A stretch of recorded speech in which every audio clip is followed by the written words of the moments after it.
नमस्कार दोस्तों, all new venom के 10th एंड फाइनल इशू में आपका स्वागत है।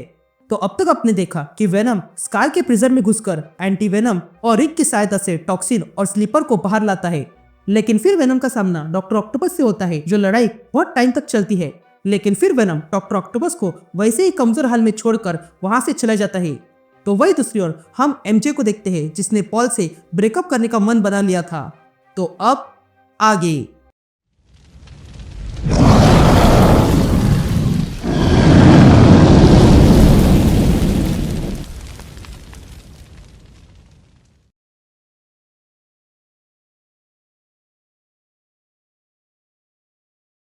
या हम फ्लैश और रिक को देखते हैं, जो स्लीपर और टॉक्सिन को लेकर कहीं दूर आ जाते हैं। तभी रिक कहता है, लगता है वेनम को बहुत देर हो गई। मैं उम्मीद करता हूँ वो ठीक होगा, और वैसे भी मैं अकेला हूँ जो ऑटो के सामने अनमास्क हुआ हूँ। तो मुझे बताओ फ्लैश, मैं कब तक स्लीपर के माइंड कंट्रोल में था?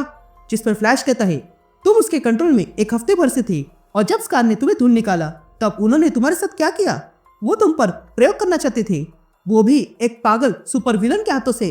लेकिन तभी टॉक्सिन को कुछ होने लगता है और वो अगले पल फ्लैश से अलग हो जाता है और बाहर आते ही वो जलने लगा था। तभी टॉक्सिन कहता है, ये मुझे जला रहा है, तुम्हारे अंदर के एंटीवेनम ने मुझे जला दिया। ये देखकर फ्लैश कहता है, ये क्या? मुझे लगा था मैंने एंटीवेनम को अपने अंदर बंद कर दिया है, पर लगता है वो फिर भी टॉक्सिन को चोट पहुंचा रहा था। यह टॉक्सिन पीड़ा के मारे फ्लैश से कहता है, मुझसे दूर रहो। तभी देखकर रिक फ्लैश से पूछता है, क्या ये ठीक हो जाएगा? जिस पर स्लीपर कहता है, नहीं, ये ठीक नहीं है। ये फ्लैश टॉक्सिन को स्टेबल रख रहा है, और उसे जो केमिकल चाहिए वो उसे मिल नहीं रहे हैं, और ऐसे ही रहा तो वो भूख के मारे मारा जाएगा। ये सुनते ही फ्लैश कहता है, नहीं, मैं ऐसा होने नहीं दूंगा। यहाँ से स्टोर कितना दूर है? वहाँ कुछ तो मिल जाएगा। जिस पर स्लीपर कहता है, ये इतना काफी नहीं है, ये बहुत कमजोर है और उसे प्रोसेस करने के लिए एक शरीर की आवश्यकता है। ये सुनते ही रिक कहता है, हम कुछ ना कुछ तो कर ही सकते हैं ना? जिस पर स्लीपर कहता है, हाँ, एक चीज कर सकते हैं, पर तुमने उसके लिए ना कहा, और मैं तुम्हारी बात का मान रखता हूँ। हंगर बहुत बुरा है। ह्यूमंस कुछ न्यूट्रिएंट्स के लिए हंग्री रहते हैं, पर सिम्बियोट्स की बात अलग है, वो कनेक्शन के लिए भूखे होते हैं। और हम अकेले ही इस यूनिवर्स में ऐसी स्पीसीज है जो अकेलेपन के कारण मारे जा सकते हैं। अब बात अकेलेपन की निकली है तो हम पॉल को देखते हैं, जो मेरी चेन के ब्रेकअप की बात सुनकर शॉक रह गया था। तभी एमजे पॉल से पूछती है, क्या तुम ठीक हो? जिस पर पॉल कहता है, मैं सोचने का प्रयास कर रहा हूँ। मुझे लगता है कि मैं कुछ कह सकता हूँ जिससे तुम्हारा मन बदल जाए, तुम्हें गलत साबित कर दूं। पर देखो, मैं अब भी ये पर बैठा हूँ, मैं इस बात से बाहर नहीं आ पा रहा हूँ। तभी मेरी जन पॉल को सॉरी कहती है। तभी पॉल अपना सर पकड़ लेता है और कहता है, तुम गलत नहीं हो, और यही प्रॉब्लम है, हम दोनों के बीच चीजें ठीक नहीं है, और मैं तुम्हारे लिए अच्छा नहीं हूँ। जिस पर मेरी जन कहती है, हाँ, मैं भी यही कहती हूँ, मैं भी तुम्हारे लिए ठीक नहीं हूँ। तभी पॉल मेरी जन से पूछता है, क्या वेनम अब भी बातें सुन रहा है? जिस पर एमजे कहती है, मुझे नहीं पता। लेकिन तभी वहां डीलन आ जाता है और कहता है, हम एक फैमिली है ना, तो जो कुछ भी तुमने वहां कहा वो तुम मेरे फेस पर कह सकती हो। तभी पॉल डीलन से कहता है, ये बात करने का समय नहीं है। जिस पर डीलन पॉल से कहता है, तुम भी अब अकेले हो और मैं भी, तो फाइनली हम एक ही कश्ती के सवार है। तभी एमजे डीलन से कहती है, जैसे तुम सोच रहे हो वैसा नहीं है। जिस पर डीलन एमजे से कहता है, अब तुम क्या झूठ बोलेगी, तुम तो अच्छी एक्ट्रेस भी नहीं हो।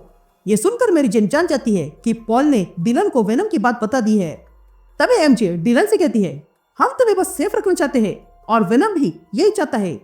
ये सुनते ही डीलन कहता है, अच्छा, तो फिर ये बात वेनम क्यों नहीं बताता? ये बातें सुनकर एमजे चुप हो जाती है, और फिर वेनम बाहर आ जाता है और कहता है, ठीक है, मैं अपने मुंह से कहता हूँ। तभी डीलन वेनम से कहता है, डैड, मैं आपको ढूंढने के लिए पूरे सिटी में भटक रहा था, और आप यहाँ मेरे सामने थे, फिर भी मुझे कुछ नहीं बता। आप तब भी वेयरहाउस में थे, और मैं भी, फिर भी आपने कुछ नहीं बताया, और फिर मेरे साथ अनजान बन कर रहे। एमजे ही वेनम है, ये बात मुझे पता चल जाती तो ऐसी कौन सी आपदा आने वाली थी? मुझे सच क्या है ये जानना है, तो बताओ। ये बातें सुनकर वेनम कहता है, मैंने जो कुछ भी किया तुम्हारे भलाई के लिए किया है। स्कार हमें ढूंढ रहा है, और डॉक्टर ऑक्टोपस भी पीछे लगा हुआ था, और वो तो एक आदमी के साथ बुरा करने वाला था। अगर ये डील ना होती तो तुम भी स्कार के सेल में होते या फिर ऑटो के लैब में, इसलिए तुम्हें समझौता समझना होगा। और अगर कोई जानता है कि मैं एमजे के साथ जुड़कर तुम पर ध्यान रख रहा हूँ तो सब कुछ खतरे में पड़ जाता। यह बातें सुनकर डीलन कहता है, ये आपका एक्सक्यूज है? आपको क्या लगा मैं इडियट हूँ? मुझे राज छुपाना नहीं आता? इतना सब कुछ हुआ उसके बाद भी आप मुझ पर भरोसा नहीं करते? जिस पर वेनम कहता है, बात ऐसी नहीं है, मैं तुम्हें तकलीफ में नहीं देखना चाहता हूँ। ये सुनते ही डिलन को गुस्सा आने लगता है और वो वहां से चला जाता है। या वेनम पॉल से कहता है, एमजे की तरफ से मैं माफी मांगता हूँ और वो ब्रेकअप की चीज को लेकर मैं दुखी हूँ, पर अब मुझे जाना होगा, मैं तुमसे बाद में मिलता हूँ। ये कहते ही वेनम वहां से चला जाता है। तभी हम देखते हैं कि वेनम एमजे से बात कर रहा था। तभी एमजे वेनम को होश से जुड़ी बातें पूछने लगती है। तभी एमजे और वेनम के माइंडस्केप में आ जाते हैं। इस जगह के बारे में हमने वेनम सागा में अच्छे से जाना था। तभी एमजे वहां आती है। तभी वेनम एमजे से कहता है, देखो हम यहाँ आ गए, तो अब पूछो क्या बात है। लेकिन तभी वेनम वहां पर बड़े से क्लासिक वेनम को देखता है और चौंक जाता है। तभी मेरी जन वेनम से कहती है, चौंक गए क्या? ये मेरे बॉयफ्रेंड के कपड़े हैं। तो जरा सोचो, मैं उसकी राह देख रही थी और तुम वहां आ गए उस आदमी का रूप लेकर जिससे मैं प्यार करती थी। इससे मुझे मेरे पिता याद आ गए। वो मॉम और गेल को मारा करते थे, पर मुझे नहीं, और ना ही तुम। मुझे तो याद भी नहीं है कि तुमने कोई फर्नीचर तोड़ा होगा। तुम चाहते तो मुझे चोट पहुंचा सकते थे या फिर मुझे मार सकते थे, वो भी मेरे बॉयफ्रेंड का रूप लेकर, पर तुमने ऐसा नहीं किया। ये बात सुनकर वेनम एमजे को समझाने लगता है, लेकिन एमजे उसे रोकती है और कहती है, अब तुम क्या हो, बस एक साइड किक या सिंगल फादर या गुफी रूममेट? जरा अपने आप को देखो। मैं तो बस यही कहना चाहती हूँ कि तुम कोई डिसीजन नहीं लेते हो, बल्कि तुम्हारा होस्ट डिसीजन लेता है। तो होस्ट कौन था वेनम? यह बातें सुनकर वेनम को एडी दिखने लगता है। तभी वेनम कहता है, मुझे रोकना चाहिए था।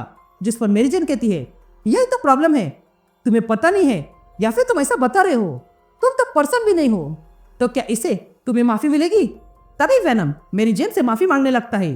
तभी मेरी जन वेनम से पूछती है, एक और सवाल, अब तुमने मॉरल जान लिए तो क्या तुम रिग्रेट कर रहे हो? क्या तुम्हें पता है ये गलत है? जिस पर वेनम कहता है, हाँ मुझे पता है। ये बात सुनते ही मेरी जन वेनम से पूछती है, अगर ऐसा है तो तुम अब भी उसे प्यार क्यों करते हो?